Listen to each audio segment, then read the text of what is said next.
அனைவருக்கும் வணக்கம். இந்த வீடியோவில் டெட் எக்ஸாமுக்கு நீங்கள் ஆல்ரெடி அப்ளை பண்ணியிருப்பீங்க. அதில் எடிட் பண்ணுறதுக்கான ஆப்ஷன் வந்து எனேபிள் பண்ணியிருக்காங்க. ஸோ என்ன இன்ஸ்ட்ரக்ஷன் கொடுத்துருக்காங்க அப்படின்றத அந்த வீடியோவில் நம்ம பார்க்க போகிறோம்.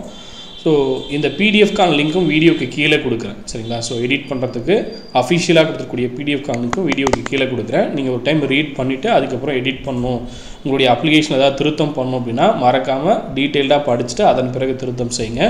தெளிவாக ஒரு டைம் உங்களுக்கு என்னென்ன இன்ஸ்ட்ரக்ஷன் கொடுத்துருக்காங்க அப்படின்றதும் சொல்லிடுறேன். நீங்கள் டெட் எக்ஸாமுக்கு அப்ளை பண்ணிட்டு டெஸ்ட் பேட்சஸ் இல்லை எப்படி படிக்கணும் அப்படின்னு தெரியாமல் இருக்கணும், ஆல்ரெடி சேனலில் வந்து வீடியோ நான் கொடுத்துருக்கேன், செக் பண்ணி பாருங்கள். பேப்பர் 2க்கு எப்படி படிக்கணும், அதே போல் பேப்பர் 2 மேக்ஸ் சயின்ஸ் இல்லை பேப்பர் 1 எப்படி நீங்கள் படிக்கணுன்றதை டீட்டெயிலாக வீடியோ கொடுத்துருக்கேன், செக் பண்ணி பாருங்கள். டெஸ்ட் பேட்ச் ஜாயின் பண்ண விருப்பம் இருக்கிறவங்க டேரெக்டாக அதிகமான அகாடமி ப்ளஸ் ஆப்பில் ஜாயின் பண்ணிக்கலாம். இல்லை வீட்டிலேருந்து நான் படிக்கிறேன், எனக்கு ஸ்டடி பிளான் வேணும் அப்படின்றவங்க ஸ்டடி பிளான் ஆல்ரெடி பிடிஎஃப் ஒவ்வொன்றுக்கும் தனித்தனியாக நான் கொடுத்துருக்கேன்.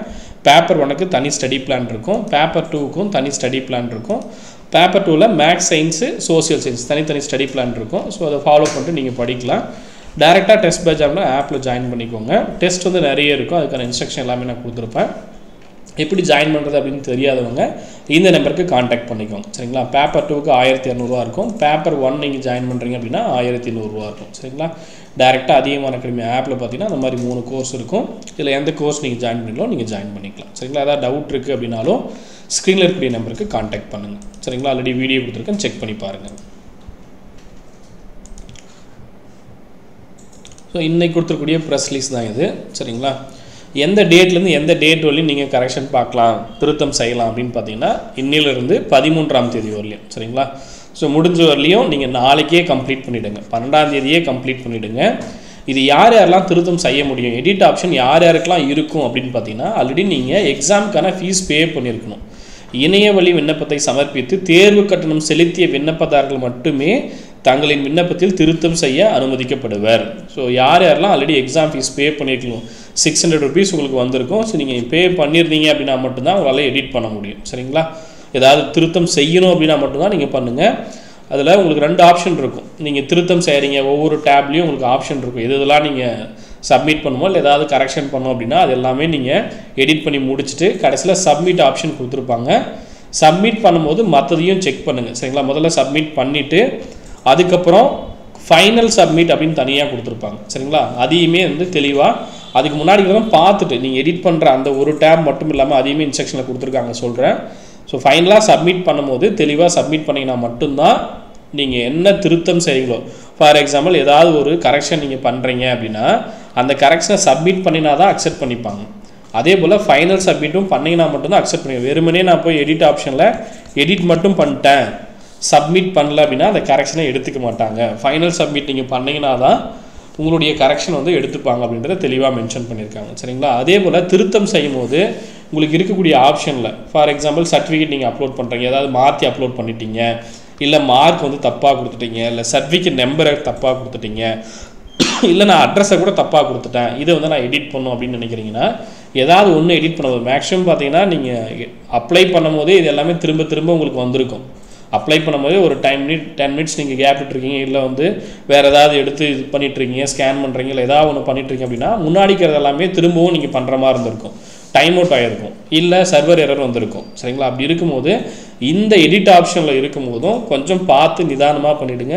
எடிட்டில் போய் நான் எடிட் மட்டும் பண்ணிட்டேன் அப்படின்னா ஒர்க் ஆகாது, சரிங்களா? எடிட் பண்ணும்போது மற்ற இருக்கக்கூடிய டீட்டெயில்ஸும் மற்ற ஃபீல்டையும் ப்ராப்பராக செக் பண்ணிவிடுங்க, சரிங்களா? திருத்தம் மேற்கொள்ளக்கூடிய விண்ணப்பதாரர்கள் திருத்தம் மேற்கொள்ளக்கூடிய குறிப்பிட்ட இடத்தில் உரிய திருத்தம் மேற்கொண்ட பிறகு தொடர்ச்சியாக அடுத்தடுத்த பகுதிகளையும், ஸோ நீங்கள் சில சர்டிஃபிகேட்லாம் அப்லோட் பண்ணும்போது முன்னாடி இருக்கிற அட்ரஸ் கூட அப்படியே எம்டியாக வந்து நிற்கும், அது இன்னும் கம்ப்ளீட் பண்ணாத மாதிரி காட்டும். ஸோ அதையுமே வந்து என்ன பண்ணுறீங்க, மறுபடியும் ப்ராப்பராக ஃபில் பண்ணிவிட்டு அதுக்கப்புறம் மற்ற இதுக்கு சப்மிட் பண்ணுங்கள். செக் பாயிண்ட்ஸ் கொடுத்துருப்பாங்க இல்லையா, இப்போ வந்து 2வது 3வது 4வது 5வது டேப்பில் நீங்கள் இருக்கீங்க அப்படின்னா 2வது மறுபடியும் செக் பாயிண்ட் பண்ணி சப்மிட் பண்ணுங்கள், 3வது மறுபடியும் செக் பண்ணிட்டு சப்மிட் பண்ணுங்கள். இந்த மாதிரி கரெக்டாக பண்ணி முடிச்சிருங்க. அதுக்கப்புறம் ஃபைனல் சப்மிட் பண்ணுங்கள், சரிங்களா?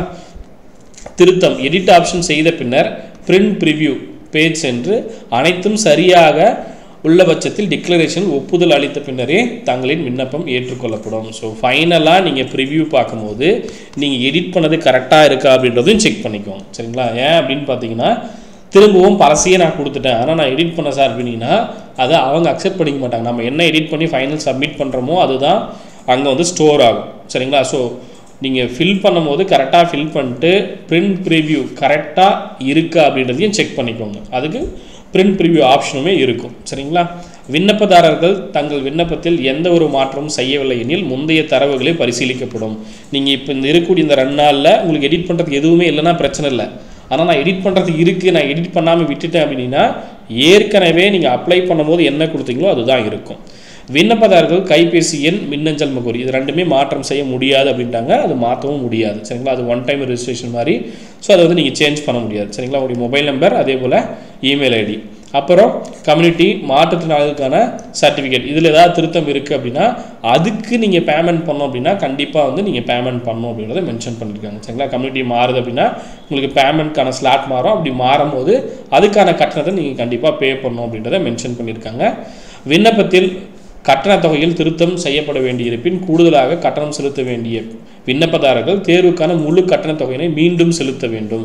எடிட் பண்ணுறீங்க, உங்களுக்கு பேமெண்ட் பண்ணுறதுக்கான ஆப்ஷன்ஸ் வருது, நீங்கள் பே பண்ணணும் அப்படின்னா கண்டிப்பாக திரும்பவும் பே பண்ணணும். நான் ஏற்கனவே பே பண்ணுறேன் சார், இல்லை எனக்கு ஏற்கனவே நான் அப்ளை பண்ணி முடிச்சிட்டேன், திரும்பவும் பே பண்ணணும்னா நீங்கள் எடிட் பண்ணதுக்கான ஒரு பேமெண்ட் அது கேட்கும். ஸோ பே பண்ணுற மாதிரி இருந்தால் நீங்கள் பே பண்ணிவிடுங்க. எல்லாருக்குமே இருக்காது. என்ன சேஞ்சஸ் ஒருவேளை கம்யூனிட்டி மாற்றுறாங்க அந்த மாதிரி இருக்கும்போது தான் அந்த மாதிரி ஆப்ஷன்ஸ் வரும். ஸோ அப்படி இருக்கும்போது அந்த எடிட் ஆப்ஷன் மட்டும் நீங்கள் பே பண்ணணும் அப்படின்னா கண்டிப்பாக பே பண்ணிவிடுங்க. பே பண்ணாமல் விட்டுட்டீங்க அப்படின்னா பழைய ஆப்ஷனில் என்ன நீங்கள் கொடுத்தீங்களோ அதுவே சப்மிட் ஆகிக்கும். சரிங்களா? ஸோ மறக்காமல் ஏதாவது கம்யூனிட்டி நீங்கள் சேஞ்ச் பண்ணுறீங்க அப்படின்னா அதுக்கான பேமெண்ட்டை பண்ணிவிடுங்க. விண்ணப்பத்தில் கட்டண தொகையில் திருத்தம் செய்யும்போது குறைவாக கட்டணம் செலுத்த வேண்டி இருப்பின் விண்ணப்பதாரர்கள் ஏற்கனவே செலுத்திய கட்டணம் மீதி தொகை திரும்ப வழங்கப்பட மாட்டாது அப்படின்றதையும் சொல்லியிருக்காங்க. நீங்கள் வந்து கம்யூனிட்டியை மாற்றி கொடுத்துருக்கீங்க, நீங்கள் ஆல்ரெடி வேறு பேமெண்ட் அதிகமாக பண்ணிட்டீங்க, உங்களுக்கு சலுகை கட்டணம் இல்லை அப்படின்னா அந்த பேமெண்ட்டை திரும்பலாம் அக்கௌண்ட்டில் போட மாட்டாங்க, திரும்பி கொடுக்க மாட்டோம் அப்படின்னு சொல்லிட்டாங்க. சரிங்களா? பேமெண்ட் ஏதாவது வித்தியாசம் இருக்குது அப்படின்னா அதிகமாக இருக்குன்னா நீங்கள் பே பண்ணணும், கம்மியாக இருக்குன்னா டிஆர்பியில் வந்து உங்களுக்கு கொடுக்க மாட்டாங்க. அவ்வளோதான் சொல்லியிருக்காங்க. அதே போல் இனி வரக்கூடிய காலங்களில் திருத்தம் தொடர்பான எந்த விதமான கோரிக்கையும் பரிசீலனை செய்யப்பட மாட்டாது. இனிமே வந்து இந்த 2 நாளை விட்டுட்டீங்க, 13ஆம் தேதிக்குள்ளே நீங்கள் எடிட் ஆப்ஷனை கம்ப்ளீட் பண்ணலை அப்படின்னா அதுக்கப்புறம் எனக்கு டைம் இருக்குது நான் அப்போ போய் திருத்தம் பண்ணலாம்னா கண்டிப்பாக இருக்காது. அதை நோட் பண்ணிக்கோங்க. இந்த ஒரு டைம் இந்த நாட்களில் மட்டும்தான் நீங்கள் பண்ண முடியும். 11ஆம் தேதியிலிருந்து இன்னிலிருந்து 13ஆம் தேதிக்குள்ளே நீங்கள் எடிட் பண்ணி கம்ப்ளீட் பண்ணணும். அதுக்கப்புறம் எடிட் ஆப்ஷன் இருக்காது. ஸோ முடிஞ்ச வரலையும் ஏற்கனவே அப்ளை பண்ணுறது 2 நாள் டைம் எக்ஸ்டெண்ட் பண்ணாங்க. 8ஆம் தேதியிலேருந்து 10ஆம் தேதியிலையும் டைம் இருந்தது. இன்றைக்கி 11, நாளைக்கு 12, அடுத்த 13ஆம் தேதி. ஸோ 13ஆம் தேதிக்குள்ளே எடிட் பண்ணி கம்ப்ளீட் பண்ணிவிடுங்க. சரிங்களா? வேறு ஏதாவது டவுட் இருக்குது அப்படின்னா இந்த வீடியோக்குள்ளே கமெண்ட்டில் மென்ஷன் பண்ணுங்கள். டெஸ்ட் பேட்சஸ் பேப்பர் 1 பேப்பர் 2க்கு நீங்கள் ஜாயின் பண்ணுறீங்க தமிழ் மீடியமில் அப்படின்னா இந்த நம்பருக்கு கான்டாக்ட் பண்ணிக்கோங்க. ஸ்டடி பிளான் பிடிஎஃப் ஆல்ரெடி நான் கொடுத்துருப்பேன். 60 நாளுக்கான ஸ்டடி பிளான் பிடிஎஃப் இருக்கும். பேப்பர் 1க்கும் தனியாக இருக்கும், பேப்பர் 2க்கும் தனியாக இருக்கும். சரியா? ஸோ ஜாயின் பண்ணிக்கோங்க. டேரெக்டாக ஆப்பில் ஜாயின் பண்ணுறோங்க. அதிகமாக அகாடமி ப்ளஸ் ஆப் கானலுக்கு வீடியோக்கு கீழே கொடுக்குறேன். டேரெக்டாக நீங்கள் ஆப்பில் ஜாயின் பண்ணிக்கலாம். சரிங்களா? So plan கொடுத்துப்பேன். பிளான் பார்த்துட்டு அதன் பிறகு ஜாயின் பண்ணிக்கோங்க. வேறு ஏதாவது டவுட் இருக்குது அப்படின்னாலும் பேட்ச் சம்மந்தமாக ஏதாவது டவுட் இருக்குது அப்படின்னா அந்த நம்பருக்கு கான்டாக்ட் பண்ணிக்கோங்க. தேங்க்யூ.